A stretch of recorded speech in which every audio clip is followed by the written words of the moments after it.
Probably no team at the state tournament was more noticeable than the Peaster Greyhounds. Parker County's peroxide posse was out to prove that blondes really do have more fun. It's true blondes. They call us the Blonde Bombers, so maybe we can take it to state. The bleached blonde look became the trademark of the Running Hounds. It also symbolized their season. Once it started, it couldn't be stopped.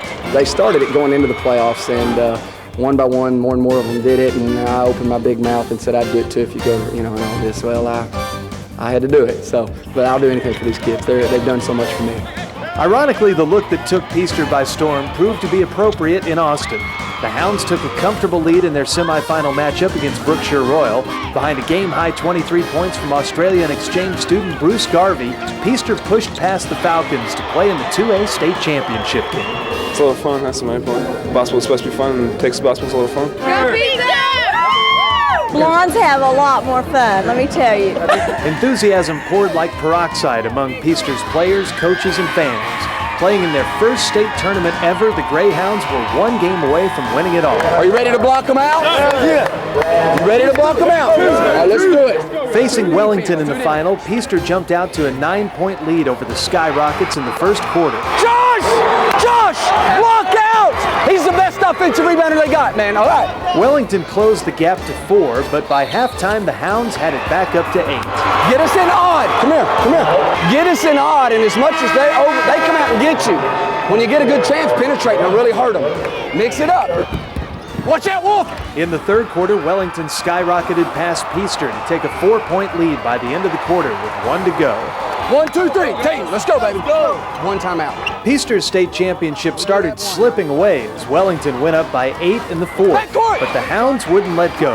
Off the turnover, John Watley headed for the hole to bring Peaster back within striking distance. Peaster had one last chance to tie it late in the game. Needing 3, they called on A.J. Hill. From outside the arc, Hill was fouled on the attempt, and he went to the line to shoot free throws with 2.1 seconds left on the clock. Come here.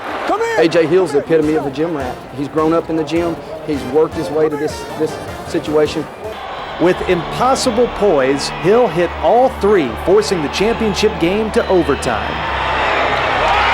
He shot those 3 free throws a million times. That's why he made them. New life for Peaster meant a new lead in OT as the Hounds pulled away for good to claim the title. A first for Peaster made possible by all of A.J. Hill's 31 points, especially the final 3.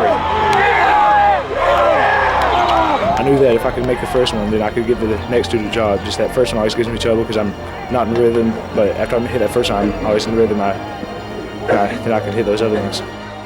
We're a team that never gives up. We have never given up in a game. That's what I love about our team. We stick together as a team. We play together as a team. We never give up. I'm just so happy for these kids because these kids are what is good about high school athletics. You don't worry about them drinking. You don't worry about them getting in trouble. They're gym rats. They're polite, and I look forward to every practice I coach, and that is a statement for any coach. They're just wonderful kids and winners. This is Craig Miller for the Dallas Morning News Inside High School Basketball.